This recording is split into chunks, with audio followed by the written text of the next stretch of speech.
النهارده هنعمل البيتي فور بأظبط مقادير هتجربوها.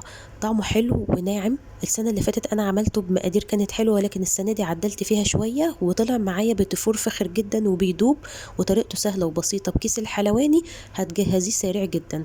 لو اول مرة تشوفوني، انا اسمي آلاء. ما تنسوش تعملوا لايك وشير، وكمان اعملوا فولو للبيج بتاعتي، وتعالوا نبدأ ونشوف الطريقة. الاول هنا معايا 375 جرام من الزبده، استبدالها اما سمنه او سمنه على زيت المتوفر عندكم في البيت. هي بدرجه حراره الغرفه. هنزل عليها بكوبايه وربع من السكر البودره، وبعدين هقلبهم مع بعض علشان لما اجي اضرب بالمضرب الكهرباء او المضرب العادي ما يتبهدلش الدنيا حواليا. هبدا بقى اخفق فيهم كده مع بعض لحد ما الزبده لونها يفتح. وهنكون مجهزين معانا بيضتين بدرجة حرارة الغرفة. هننزل ببيضة بيضة، وعلى كل بيضة بنضيف فانيليا علشان زفرة البيض، ونخفق لحد ما الأثر البيض يختفي، وبعدين ننزل بالبيضة التانية. دي فانيليا سائلة بس علشان ريحة البيض. وخفقتهم كويس مع بعض لحد كده ما بقوا زي الكريمة المنفوخة، وده هيخلي البيتفور هش معاكي. نيجي بقى معانا 3 كوبايات دقيق بالظبط، عليهم معلقة من النشا ورشة خفيفة خالص زي رشة الملح كده بيكنج باودر.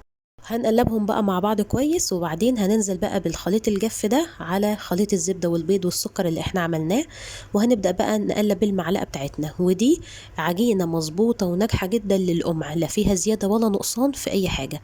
اهم حاجة ان احنا نكون شغالين في مكان بارد علشان الزبدة ما تسيحش في العجينة بتاعتنا. قلبت بقى كويس، والعجينة هتكون بالقوام اللي انتوا شايفينه ده. هجيب بقى معايا البلبلة اللي انتوا شايفينها دي، تقريبا رقمها 10 لو كان واضح. 10.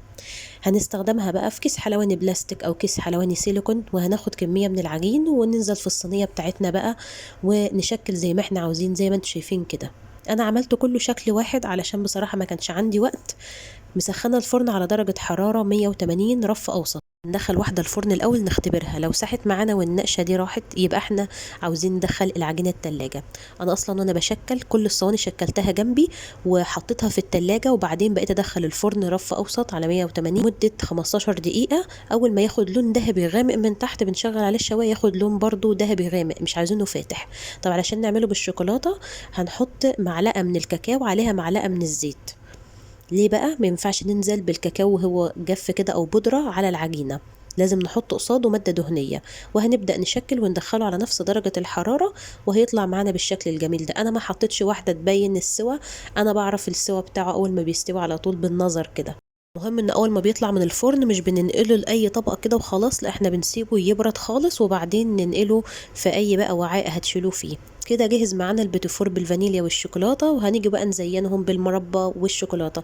شويه بقى نحشيهم بالمربى ونحط في السبرينكلز شويه بالشوكولاته وعليهم مكسرات، وبدعوا بقى زي ما انتوا عايزين او زي ما انتوا بتحبوا. المهم ان في الاخر هنطلع احلى طبق بيتيفور فاخر يغلب المحلات اللي بنجيبه منها ونقف نقول عاوزين ناكل بيتيفور. جربوه بالطريقه دي والمقادير بتاع النهارده وهيعجبكم ان شاء الله. لو وصلتوا لحد هنا بقى ما تنسوش تعملوا لايك وشير. اشوفكم على خير في فيديو جديد.